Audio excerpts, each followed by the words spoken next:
그럼 부산관광공사 송상근 사장님이 축사를 하시겠습니다.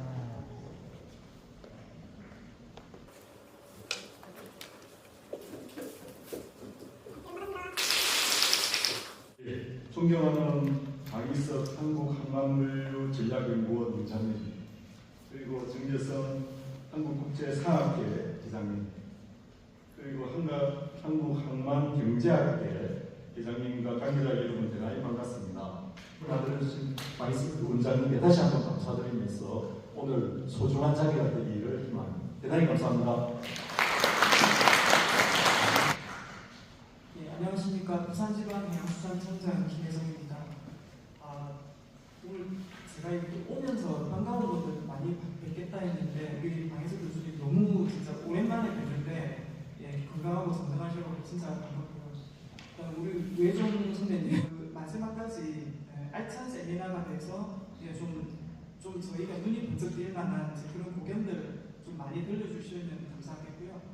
오신 분들의 건강들 하시고 가시는 길에도 뒷길에 다들 안전히 가시기 바랍니다. 감사합니다.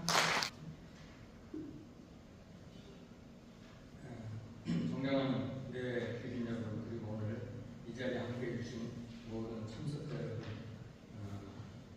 특별한 물류 환경 변화에 대응한 부산항 물류체계 과제와 발전 방안 세면을 함께해 주신 것을 진심으로 환영합니다. 이것만으로 발전하는 초석이 될 수 있는 이 자리가 되기를 진심으로 기대하면서 열왕되었지만 덕담으로 제 환영사를 마치고자 합니다. 감사합니다. 앞에서 이제 방혜석 원장님께서 지도 교수님이신데 잠깐 좋은 말씀을 많이 하셔서 짧게 하려고 오늘 생각을 했는데, 사실 2년 동안 제가 학회장을 하면서 광양항부터 시작해서 인천항, 평택항, 다시 한번 오늘 참석해 주신 모든 분들께 감사 인사를 드리면서 여러분의 가정에 건강과 행복을 가득하시기를 기원하겠습니다. 감사합니다.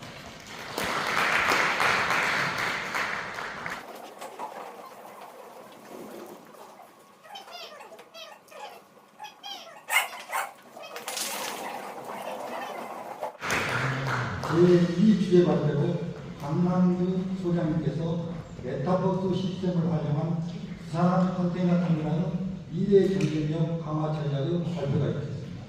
박 소장님을 모시겠습니다. 큰 박수로 맞이해 주시기 바랍니다. 여러분 반갑습니다.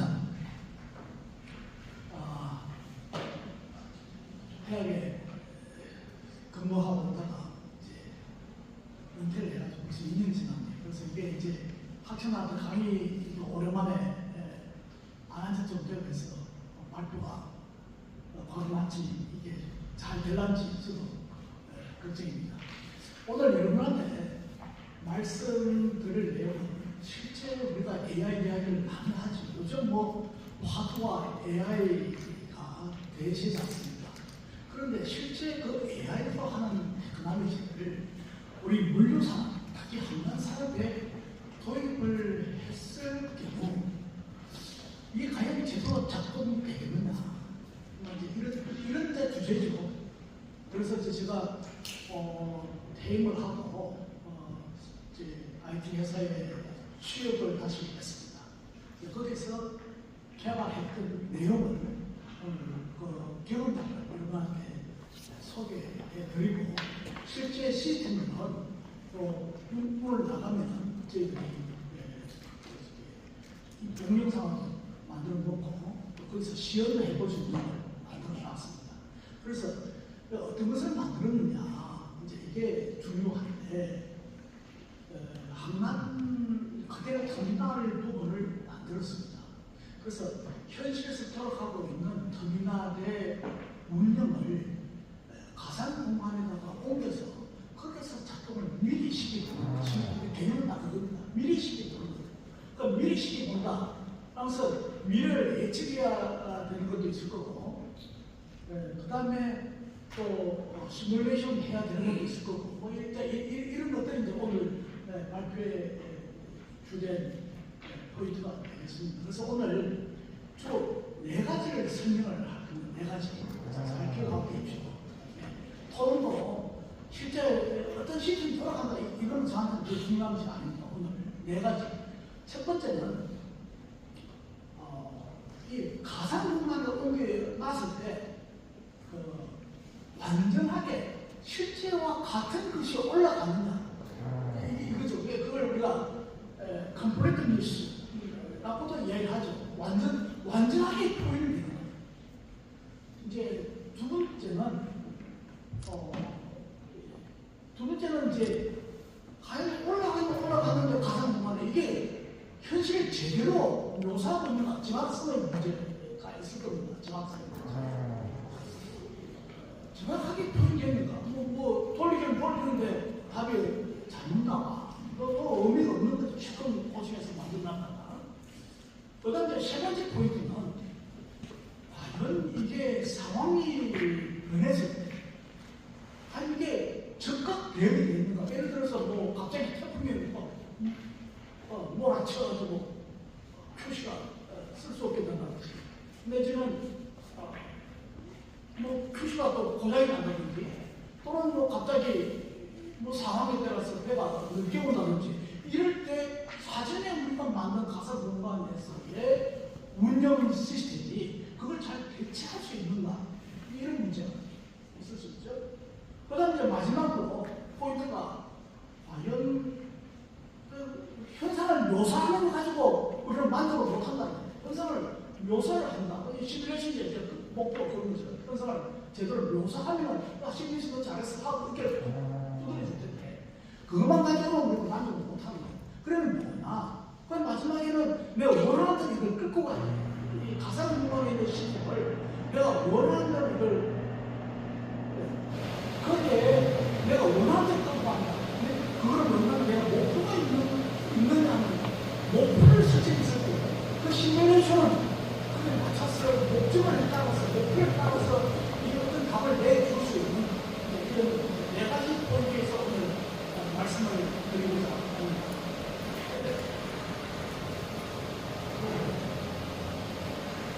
그냥 그 문제가 없어요. 갑자기 일거리가 많이 듭니다. 분량이 갑자기 쏟아져요. 그리고 이게 주문을 했는데도 어떨 때는 빨리 왔다 어떨 때는 늦게 왔다. 이 수용 내지는 사이클 타임의 불규칙성이 이게 난제입니다. 그러니까 이거 사람을 항상 많이 보유하고 있을 수 없고 어떨 때는 적게 일감이 있다가 어떨 때는 많이 있다가 불규칙성 이런 걸 어떻게 할 것인가. 또 그걸 대응해 줄 수 있는 시스템의 한계가 여러 가지 있죠. 그리고 특히 안전 문제 등등 보고 문제가 있습니다. 유물을 한번 보십시오. 메타부터 그래서 이제 저희들이 신설 리얼리티하고 몇 개 기관들하고 같이 있어서 아이파라 정보통신 진흥 정보원이나 과제를 신청했습니다. 또 마침 이 물류주에서 처음으로 AI를 기반으로 한 가상 공간에서 메타시스템 한번 해보자고 허락을 해주시고 지금 이제 2년째 연구를 하고 있다고 마치겠습니다. 우선 현실에 돌아가고 있는 우리 서민한테 시스템이 물리적 시스템이 있는 것도 그렇게 나오고 있습니다. 그 다음에 그 시스템은 가상 공간에 올려놔야 되는 하나의 과제가 있는 겁니다. 가상 공간에 올려놔서 그 다음에 그것을 저 밴드에 있는 응용측을 보면 몇 가지가 있습니다. 모니터링, 프레딕션, 예측을 하는 부분이 있는 겁니다. 시뮬레이션, 옵티마이제이션, 이런 등등의 응용을 구사해낼 때 그때서야 비로소 우리는 메타 공간에서의 시스템은 제대로 작동하고 있다. 그리고 이렇게 이야기를 할 수 있고 그것이 현실적으로 의미를 가지고서 효율도 올려주고 안전도 보장해주고 비용도 낮춰주고 성과를 개선할 수 있는 것입니다. 그래서 이런 이 과정이 너무 하나 빠져버리면 의미가 없는 것입니다. 그래서 이게 오늘 뭐 팟캐스트 많이 오시기 때문에 그러면 어떻게 만드는데요?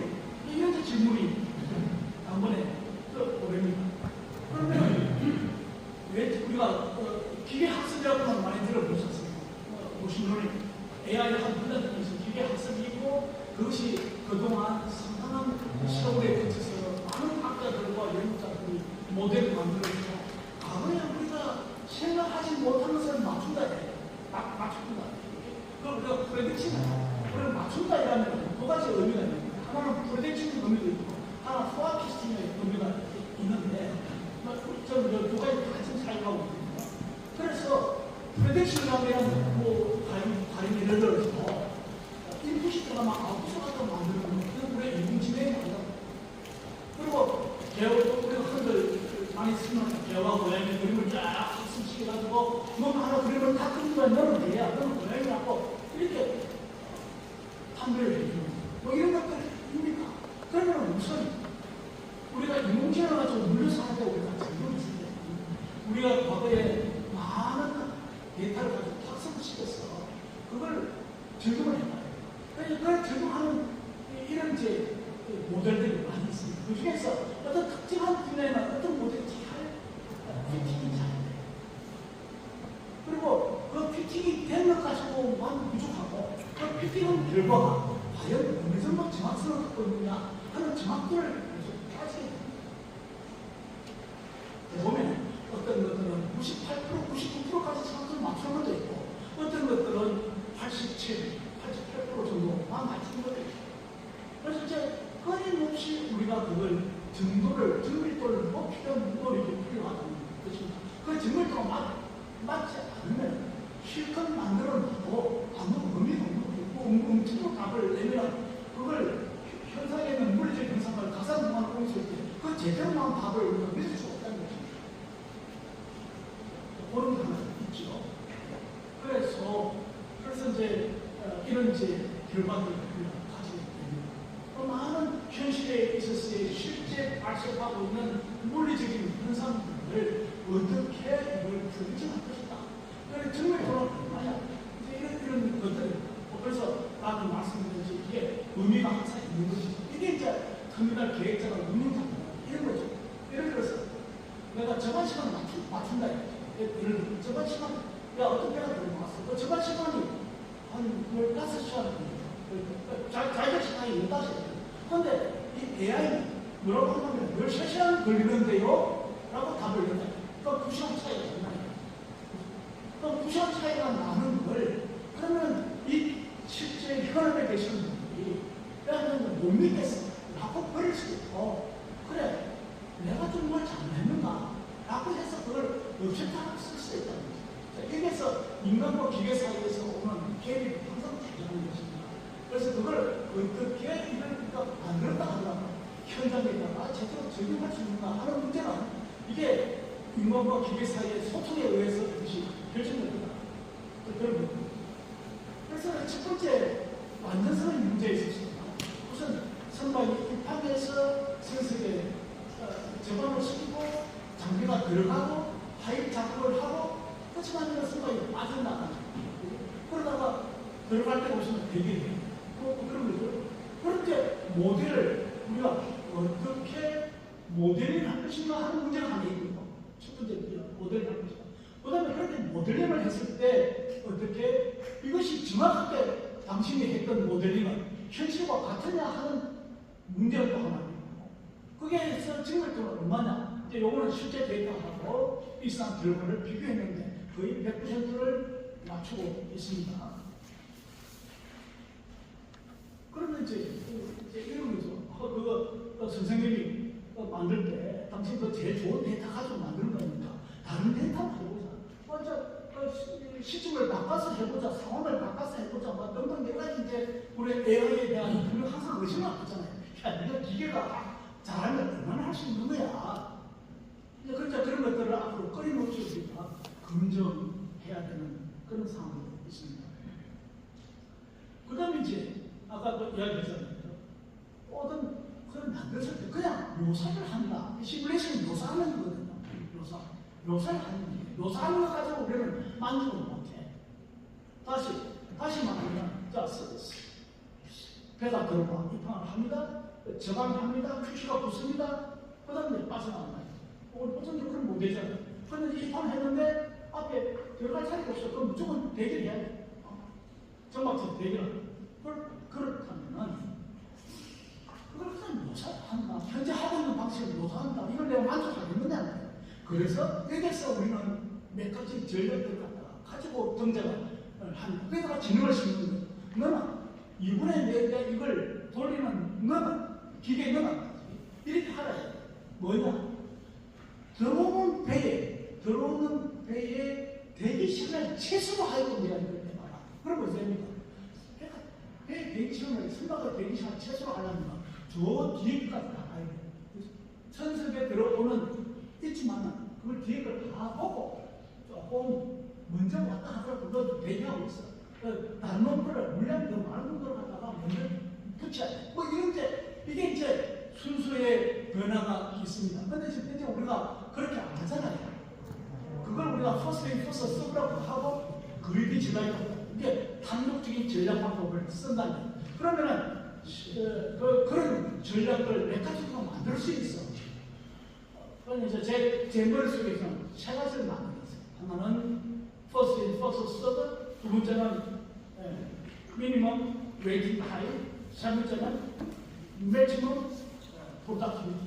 그래서 선박 이렇게 터미널 입장에서는 가장 생산성 좋은 걸 쓰고 싶고 가장 선생이 좋은 걸 쓰고 고객의 입장, 선사 입장에서는 웨이팅을 안 하는 전략을 쓰고 싶다는 거예요.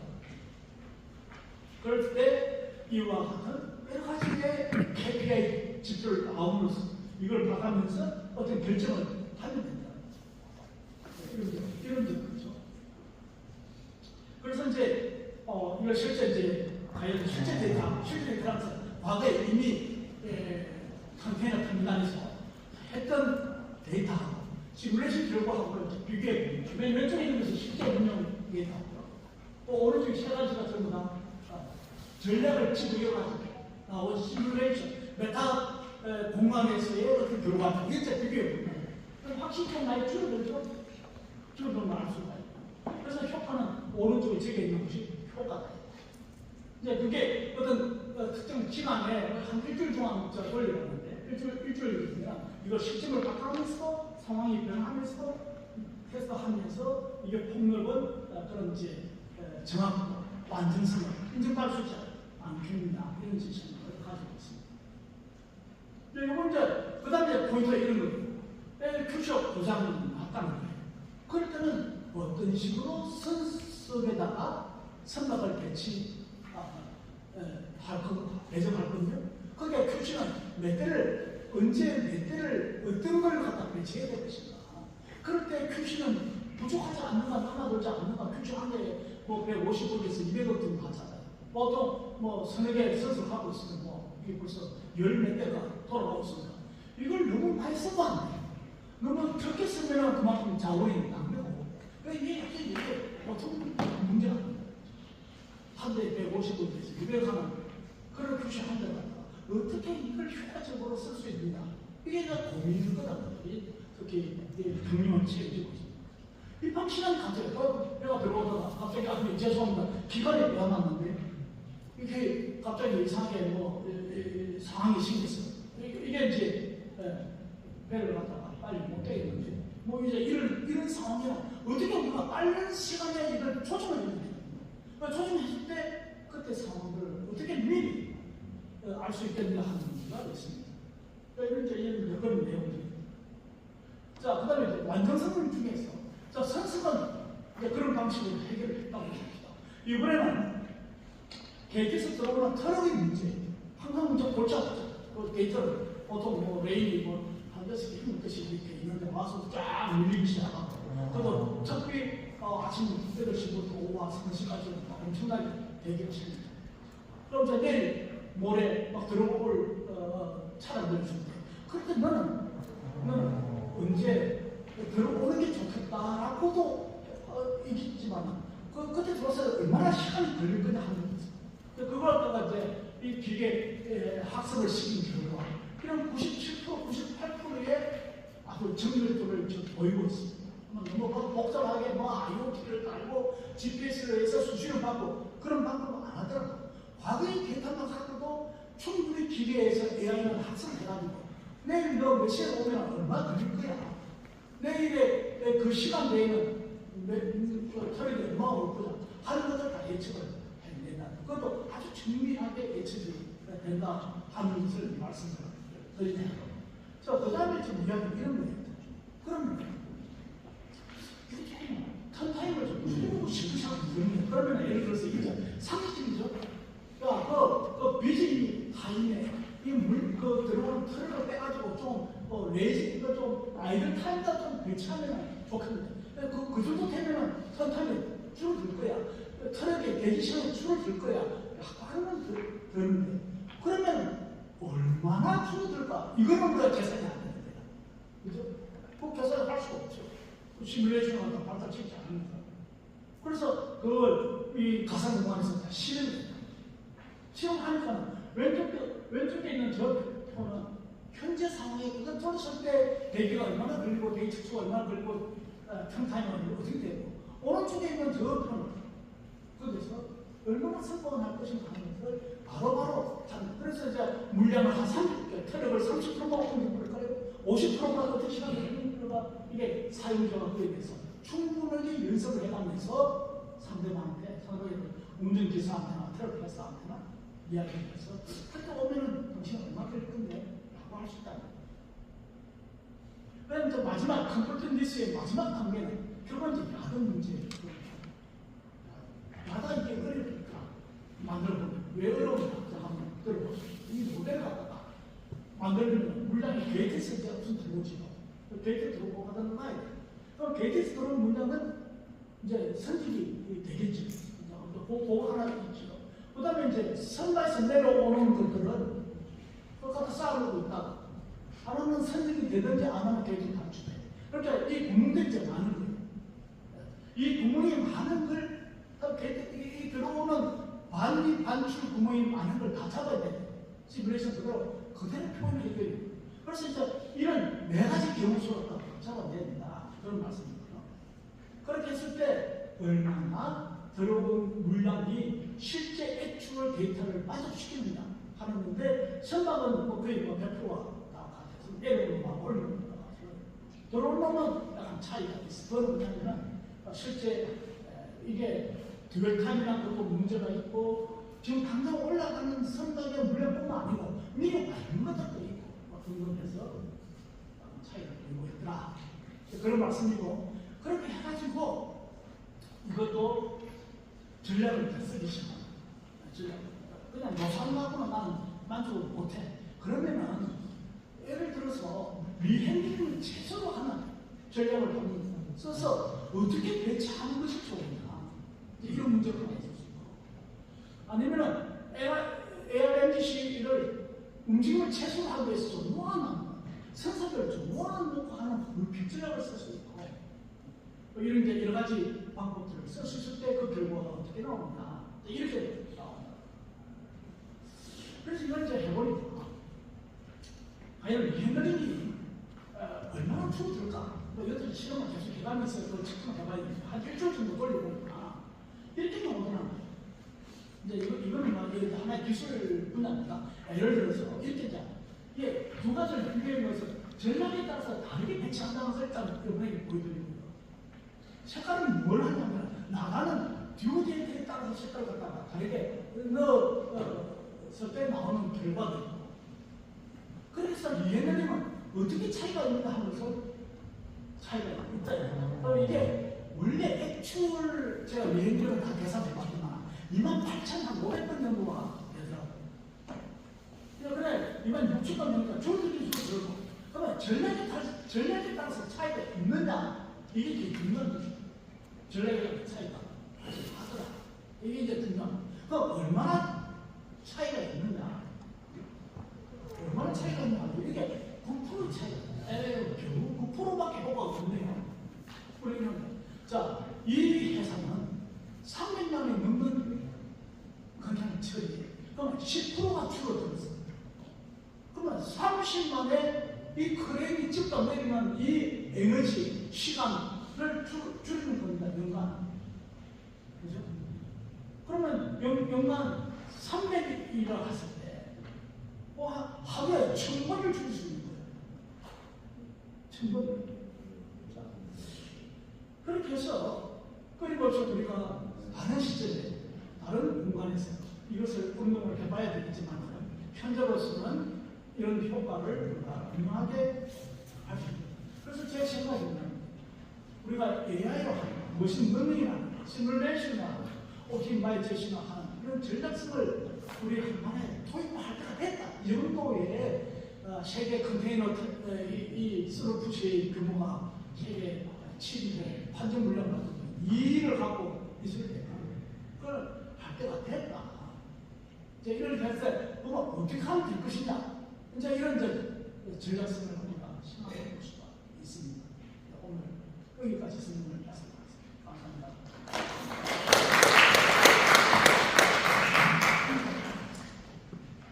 제2주제 발표로 메타버스 시스템을 활용한 컨테이너 터미널 미래의 경쟁력 강화 전략을 발표해 주신 박남규 소장님께 다시 한번 감사드립니다. 잠시 안내 말씀드리겠습니다. 커피 브레이크 시간에 회의실 입구 쪽에서 T2의 박남규 소장님이 개발한 메타버스 시스템 시연 및 소개 영상이 준비되어 있습니다. 이 시스템을 시뮬레이션도 가능하다고 하니 이를 자유롭게 이용하시기 바랍니다. 다음